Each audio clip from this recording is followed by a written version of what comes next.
చిన్న మంచి మాట. మనం ఈ లోకంలోకి ఎందుకు వచ్చాం మిత్రమా? చాలామంది ఏమనుకుంటారంటే సుఖంగా బతకడానికి, డబ్బు సంపాదించడానికి, మంచిగా బతకాలి, అందరికంటే ఎక్కువ డబ్బు సంపాదించాలి, బాగా తినాలి, అనుభవించాలి, పెద్ద పెద్ద బంగ్లాలు, పెద్ద పెద్ద కార్లతోటని అనుకుంటారు కదా. అది అసలే కాదండి. అది అసలే కాదని నేను అంటాను. ఎందుకంటే మనం నిజాయితీగా, ధర్మయుక్తంగా, ఆధ్యాత్మిక చింతనతో బతకడానికి ప్రయత్నించాలి. అలానే సాయం చేయగలిగే సామర్థ్యం, శక్తి ఉంటే ఇతరులకు మనం సాయం చేయాలి.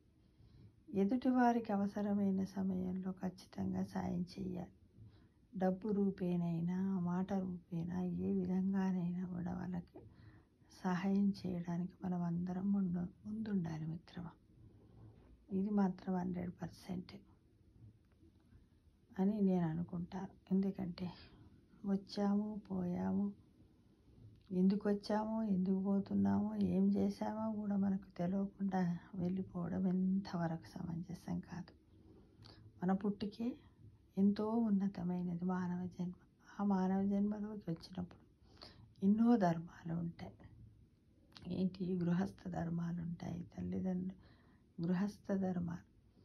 మనం బాల్యంలో ఉన్నప్పుడు ఏం చేయాలి, తర్వాత ఏం చేయాలి, ఎలా చేయాలి, మనం ఏ విధంగా మేధస్సును ప్రోగు చేసుకోవాలి, ఏ విధంగా, అదే గొప్ప సంపద మన మేధస్సు. మన మనస్సు, బుద్ధి, మన అలవాట్లు, భౌతికంగా, శారీరకంగా, మానసికంగా, వాటిని అన్నింటిని కూడా మనం ఏ విధంగా ఒక క్రమ పద్ధతిలో, ఒక ప్రిన్సిపల్ రూపంలో పెట్టుకోవాలి. ఎలా సమాజానికి మనం సేవ చేయాలి, సమాజంలో ఎవరిని బాధ పెట్టకుండా, ఎవరిని ఇది చేయకుండా, మనకు ఇంత చక్కటి జన్మనిచ్చినటువంటి భగవంతుని కూడా మనం ఏ విధంగా ఆరాధించాలి, మన పూర్వీకులు ఎలా బతికేవారు, మనం ఎలా బ్రతుకుతున్నాము. అప్పుడు ఉమ్మడి కుటుంబాలు ఉండేవి. ఇప్పుడు ఉమ్మడి కుటుంబాలు అంటే 100లో ఒక 4-5 కనపడుతున్నాయి. అంటే రోజు రోజుకు క్షీణిస్తుంది. అదేవిధంగా మన సంస్కృతి, సాంప్రదాయాలు, సాంఘిక విలువలు, సమాజ విలువలు కూడా ఆ విధంగానే అంతరించిపోతున్నాయి మిత్రము. అదే కాకుండా మన ఆధ్యాత్మిక చింతన కూడా చాలా వెనకబడి ఉంటుంది.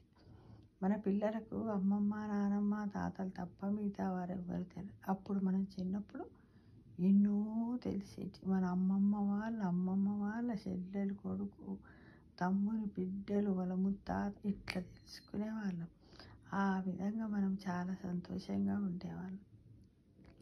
సెలవులు వచ్చినాయంటే ఎవరెవరింటికో అందరం పిల్లలం గుంపై వాళ్ళ అమ్మమ్మ వాళ్ళ ఇంటికి ఒక రోజు, మా మేనమామ వాళ్ళ ఇంటికి ఒక రోజు, ఇట్లా ఒక ఎండాకాలంలో ఒక 40-50 రోజులు మనకు సెలవులు వస్తే అప్పుడు మొత్తం 40 రోజులు తిరిగి వచ్చేటోళ్ళు.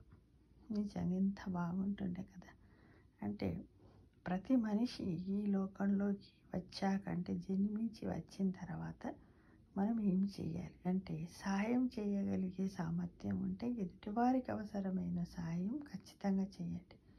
ఎందుకంటే మనం మంచిగా బ్రతకడానికి లోకంలోకి వచ్చాం, డబ్బు సంపాదించడానికి. అంటే ఒక డబ్బే కాకుండా పేరు ప్రతిష్టలు, గౌరవ మర్యాదలు, ఫలానా వాడు అంటారు కదా. చనిపోయి కూడా ఏమి ఎత్తుకుపోతాడా, ఎంత సంపాదించినా మూట కట్టుకొని పోతాడా, మంచి చెడులు తప్ప అంటారు. కాబట్టి అదే చేయడానికి మనం అందరం కూడా ముందుండి ప్రయత్నిస్తూ అందరినీ ఎల్లవేళలా మనము ఆ విధంగా ఒక పద్ధతిలో, ఒక క్రమ పద్ధతిలో మనం ఇతరులకు మార్గదర్శకంగా అవుతూ మన కుటుంబ గృహంలో ఉన్నటువంటి అన్ని బాధ్యతలను నెరవేర్చుకుంటూ తృప్తిగా దైవ సన్నిధికి ఆరోగ్యరీత్యా ఏ విధంగానైనా కూడా ప్రతి ఒక్కటి మన మనస్సుకు నచ్చింది చేస్తూ వెళ్ళిపోవాలి. అందరికీ మనం నచ్చాలనేది అవసరం లేదు. సాధ్యమైనంత వరకు ధర్మయుక్తంగానే బతకడానికి ప్రయత్నిద్దామా మిత్రమా.